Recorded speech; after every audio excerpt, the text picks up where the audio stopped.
बच्चों, आज हम पढ़ेंगे साइंस का टॉपिक 8th क्लास पहला चैप्टर और ये फसल उत्पादन की प्रमुख क्रियाएं।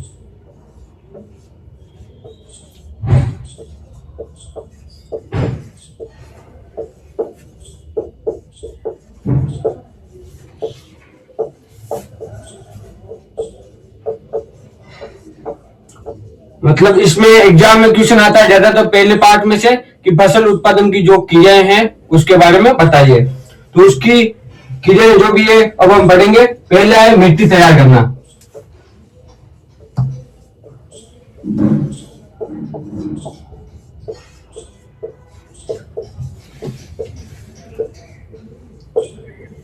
अब मिट्टी को कैसे तैयार करेंगे? मिट्टी को हल या ट्रैक्टर से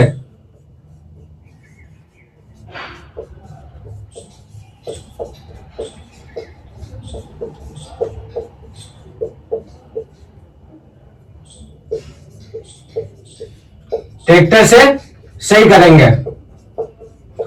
सही कर दिया और फिर उसमें हम डालेंगे। मिट्टी ढीली होती है, जड़ें अच्छी होती है उससे, और मिट्टी जैसे ही हल्की हो जाएगी वो मिट्टी में क्या है वो जड़ें पकड़ लेगा। बीज डालेंगे ना तो वो पकड़ लेगा। और फिर हवा और पानी का संचार अच्छा होता है। हवा और पानी का संचार अच्छा होता है। ठीक है। और फिर एक केंचुए सूक्ष्म जीव सक्रिय होते हैं। केंचुए और सूक्ष्म जीव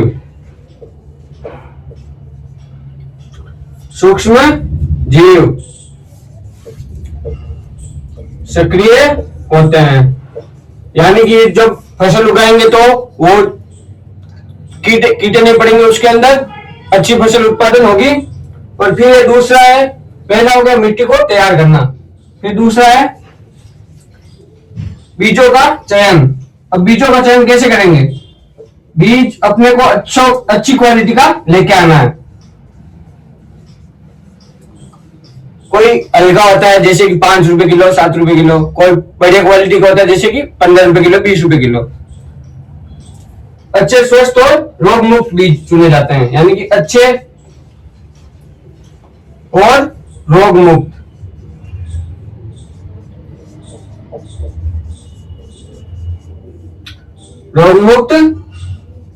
चुने जाते हैं जिससे क्या अपने स्वास्थ्य को कोई हानि ना पहुंचे और अपना स्वास्थ्य अच्छा रहे। और फिर खराब बीज पानी में तैर जाते हैं, यानी कि जब खराब बीज होते हैं ना वो पानी में तैर जाते हैं।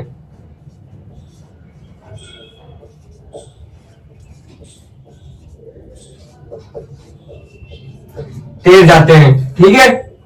फिर अच्छे जो बीज होते हैं, अच्छी क्वालिटी के भारी होते हैं, वो जमीन के साथ नीचे बैठ जाते हैं।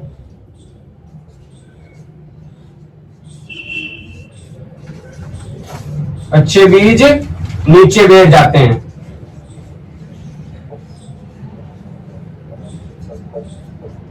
ठीक है। और फिर हम पढ़ेंगे बीज बोना। बीज को कैसे बोते हैं? बीज को कैसे बोते हैं?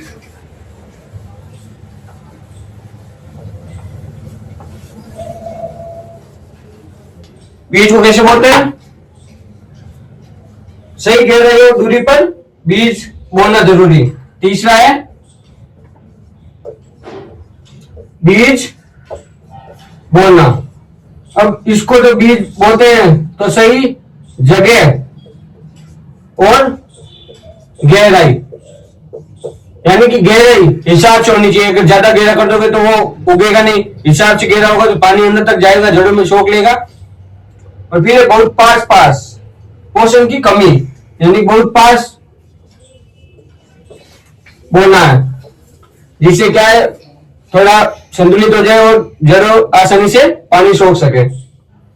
फिर बहुत दूर भूमि की बर्बादी, यानी कि बहुत दूर अगर बोते हैं तो भूमि की बर्बादी होती है। फिर चौथा है खाद और उर्वरक।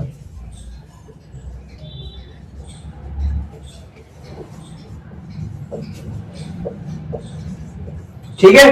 चौथा है खाद्य उर्वरक।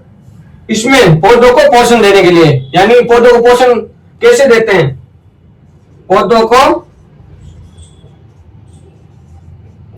पोषण देने के लिए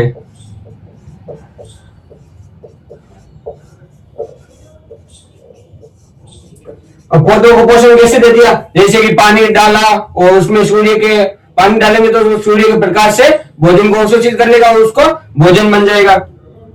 और फिर ये मिट्टी की उर्वरता बढ़ाते हैं, यानी खाद डालेंगे तो इसमें मिट्टी की उर्वरता जो है वो बढ़ेगी।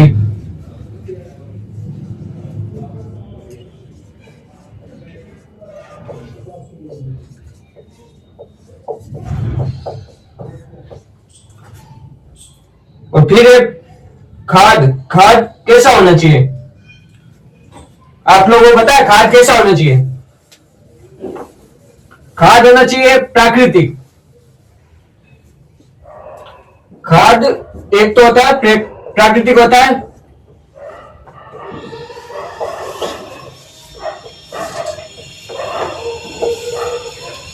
और एक तरह का होता है मिट्टी की गुणवत्ता सुधारती है। खाद जो होता है वो मिट्टी की गुणवत्ता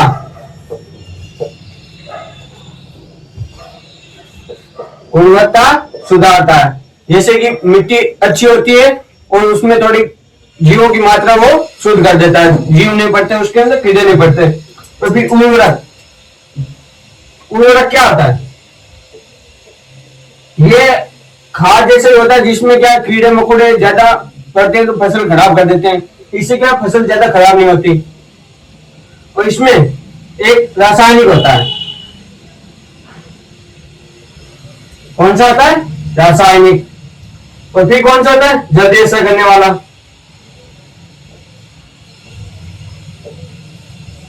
जल्दी असर करने वाला।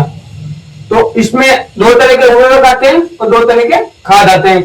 इसमें खाद जो है प्राकृतिक करता है, फसल को अच्छा करता है, नेचर के टाइप। और फिर होता है मिट्टी की गुणवत्ता, यानी कि मिट्टी की जो गुणवत्ता है अच्छी क्वालिटी कर देता है, वो कीड़े मकोड़े नहीं रहते।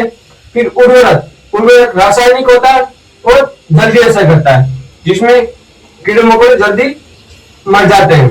और फिर है सिंचाई। अब सिंचाई कैसे करते हैं? सिंचाई बहुत साधन होते हैं, जैसे कि कोई नलकूपों द्वारा और अलग अलग कुछ होते हैं। नहर सिंचाई सिंचाई सिंचाई को फसल को पानी देना, इसमें क्या आता है? फसल को पानी देना, ठीक है। और फिर पानी की कमी में पौधा सूख जाता है। अगर पानी की कमी हुई उसमें तो पौधा सूख जाएगा।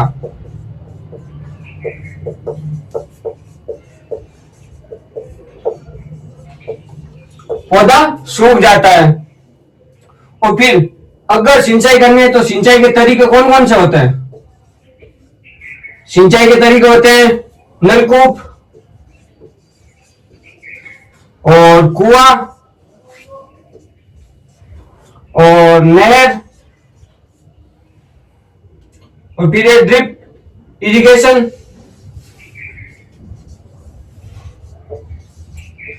ड्रिप इरिगेशन और फिर स्प्रिंकलर। मतलब स्प्रिंग कलर, यानी कि इसमें स्प्रिंग के टाइप में बहुत सारे अलग अलग फव्वारे टाइप में जाते हैं। और फिर एक ड्रिप में छोटे छोटे छेद होते हैं, पानी ऊपर आता रहता है। और कुएं में पानी निकाल के बाल्टी द्वारा किसी अलग अलग तरीके से पहुंचाया जाता है। फिर नलकूप में नल द्वारा अलग से पहुंचाया जाता है। और नहर आप लोगों को पता ही है, नहर गांव में चलती रहती है और नहर से पानी आता रहता है तालाबों में, उस हिसाब से सिंचाई हो जाती है। और फिर है खरपतवार का नियंत्रण। अब खरपतवार तुम लोगों को पता ही है खरपतवार क्या होता है, क्योंकि तुम लोग तो खेत वाले हो, खेत में तो करते ही होंगे। फिर खरपतवार नियंत्रण। खरपतवार नियंत्रण अब खरपतवार को कैसे नियंत्रण करेंगे? खरपतवार अनचाहे जो मतलब पौधे के अलावा कुछ और घास आ गई हो उसको हटाना, घास को हटाना, ठीक है। और फिर ये फसल का पोषण छीन लेते हैं, यानी कि अगर ये घास हुए तो ये पोषण को छीन लेंगे।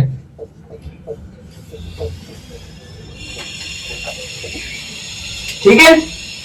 फिर नियंत्रण के तरीके, यानी इसको नियंत्रण कैसे करें? एक हाथ से होता है, हाथ से उखाड़ दो, तो ये होता है कृषि, जो मारवाड़ी में बोलते हैं करची करची, उससे हाथ से, और करची वो तुम लोग अपने मारवाड़ी में हिसाब से समझ जाना। और फिर होती है इसकी कटाई। कटाई कैसे होती है? कटाई आजकल मशीनों द्वारा भी होती है, और कई कई गांव में हाथ से वो दांत द्वारा भी काटी जाती है। पक्की फसल काटी जाती है। अब इसमें कौन सी काटी जाती है? पक्की फसल। पक्की फसल यानी पक जाने के बाद काटी जाती है। ऐसे नहीं है कि भाई तुम लोग पक्की नहीं कच्ची फसल काट ली तो उसमें कुछ मुनाफा नहीं होगा, हमें हमारा नुकसान हो जाएगा। और फिर दरांती मशीन, दरांती मशीन यानी कि मशीन, आजकल जो फसल काटी जाती है वो मशीन द्वारा काटी जाती है। और फिर ये भंडारण, जो फसल का भंडारण होता है वो कैसे होता है? कोई बता सकता है भंडारण कैसे होता है? भंडारण होता है फसल को सुरक्षित रखना, भंडारण फसल को सुरक्षित रखना।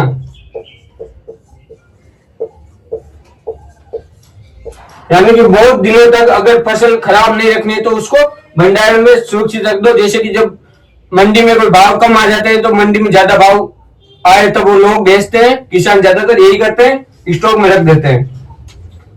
और फिर नमी कीड़े चूहे नुकसान करते हैं, यानी कि अगर यहाँ पे रख दिया, इकट्ठा कर दिया, तो फसल वो जो भंडारण किया हुआ है वो चूहे या नमी से कीड़े या चूहे नुकसान कर देते हैं। नमी से चूहे और कीड़े नुकसान कर देते हैं। सर एक चूहा भी बना दो। चूहा कैसा होता है? ये लो, पर इसका मुंह नहीं दिख रहा मेरे को है। चलो कोई नहीं, जैसे भी है आप लोग समझ आना। फिर है समाधान। इसका जो समाधान है, यानी कि चूहा भी नहीं दिख रहा। अगर फसल को सुरक्षित रखना है और नमी से चूहे को कीड़े नुकसान नहीं करवाना तो इसके समाधान के तरीके, पहला है गोदाम। गोदाम में सही रखो जहां पे चूहे वगैरह ना है, क्योंकि मंडी में रखते हैं तो वो गोदाम में चूहे वगैरह नहीं रहते। अरे ये चूहा दिख नहीं रहा कैमरे में, इसलिए इधर आके बोलो कि ना दिख रहा है, ये तो काट देंगे। ये देखो चूहा दिख रहा है आप लोगों को, ये ऐसा होता है चूहा। हमारे यहाँ ऐसे होता है, मारवाड़ी में ठीक है, कोई दिक्कत नहीं। और फिर होता है गोदाम। गोदाम में माल को सही रख दिया। और फिर साइलो, साइलो भी एक जगह है, कमरे के अंदर रख दो। और फिर धूप में सुखाना, धूप में सुखाना, यानी कि अगर उसमें कीड़े पड़ जाए तो धूप में सुखा दो, जैसे कि वो कीड़े नहीं पड़ेंगे। अगर गीली फसल का उत्पादन करके भंडारण कर दिया तो नमी हो जाएगी, इसलिए सुखा के फिर भंडारण करो।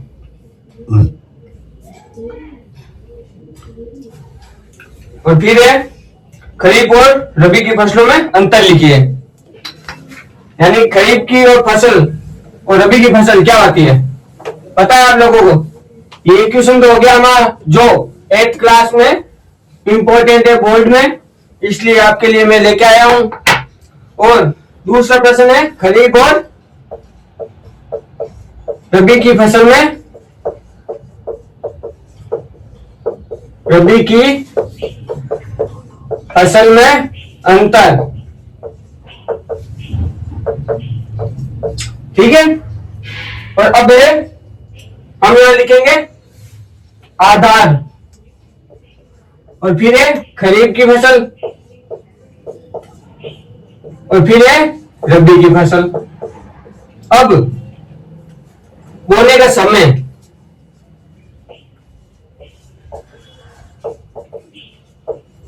यानी कि खरीफ की फसल कब होते हैं? खरीफ की फसल बोते हैं जून जुलाई में। खरीफ की फसल कब होते हैं? जून जुलाई में। और रबी की फसल अक्टूबर नवंबर में। अक्टूबर नवंबर में, ठीक है। फिर इसकी होती है कटाई। अब रबी की फसल की कटाई और खरीफ की फसल की कटाई कब होती है? इसकी कटाई होती है सितंबर अक्टूबर में। सितंबर अक्टूबर में, ठीक है। और फिर होती है रबी की फसल। रबी की फसल की होती है मार्च अप्रैल। मार्च अप्रैल, ठीक है। फिर होती है इसकी वर्षा। वर्षा खरीफ की फसल के लिए कब होती है? इसमें अधिक वर्षा चाहिए। अगर इसमें वर्षा या पानी की कमी हुई इसके अंदर, तो ये फसल अच्छी नहीं होगी, इसमें कम फायदा होगा, मुनाफा अपने कम होगा। और इसमें कम होगी तो भी चलेगा, अगर ज्यादा हुई इसमें तो हमें नुकसान हो जाएगा। समझ गए? ऐसा क्यों? तो फिर है मौसम।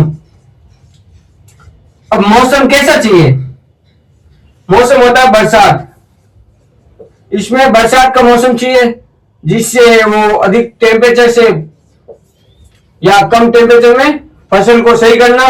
और इसमें रबी की फसल में इसमें ये सर्दी चाहिए, यानी कि अगर सर्दी होगी तभी रबी की फसल हम उगा सकते हैं। उदाहरण, अब इसमें उदाहरण देखते हैं। यानी कि खरीफ की फसल में उदाहरण कौन कौन से होते हैं? धान, मक्का और कपास। धान, मक्का और कपास, यानी कि धान की खेती और मक्का की खेती और कपास की खेती करनी है तो खरीफ की फसल अपने को करनी पड़ेगी। और धान में क्या आता है? गेहूं हुआ, बाजरा हुआ, जौ, जवार जैसे ये हो गए। फिर रबी की फसल। रबी की फसल में क्या होता है? गेहूं, चना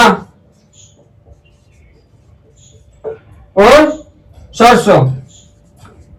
सरसों की खेती और चना और गेहूं रबी की फसल में होते हैं और ये अक्टूबर नवंबर में बोए जाते हैं। और इसकी कटाई मार्च अप्रैल में होती है और इसमें वर्षा कम चाहिए। अब इसको याद रखने की जो ट्रिक है वो कैसी है? चलो मैं नीचे बता देता हूं। और क्या? खरीफ। खरीफ की फसल होती है के, यानी KH, खुशी और रेन। खुशी बराबर रेन, यानी कि इसमें अधिक वर्षा चाहिए, बरसात। समझ गए? और फिर रबी। रबी R, यानी कि रात। अब रात वाला वो तुम लोग मत समझना, ये अलग रात है। रात का मतलब है सर्दी। सर्दी में ये ज्यादा चाहिए ना इसको, ठंड। तुम लोगों के लिए ठंड नहीं है, ये सर्दी भरी रबी की फसल के लिए है, ठीक है। और इसको खरीफ की फसल को याद करने के लिए के इक्वल टू खुशी। खुशी तुम लोगों की गर्लफ्रेंड नहीं है, ये रेन, वर्षा। वर्षा चाहिए खरीफ की फसल के लिए। और रबी, रबी आर, रात। रात यानी सर्दी। रात को क्या रहती है? सर्दी। सर्दी से बचने के लिए क्या करते हैं? अरे कपड़े पहनते हैं, स्वेटर पहनते हैं, पता नहीं तुम लोगों को? हाँ, चलो आज के लिए इतना ही। अब हम पढ़ेंगे कल जो दूसरा चैप्टर होगा। दूसरे चैप्टर के जो मोस्ट इंपोर्टेंट क्वेश्चन होंगे वो बोर्ड के एग्जाम में काम आएंगे, वो उसके हिसाब से मैं शॉर्ट वीडियो बना दूंगा। ठीक है, धन्यवाद। जय हिंद दोस्तों।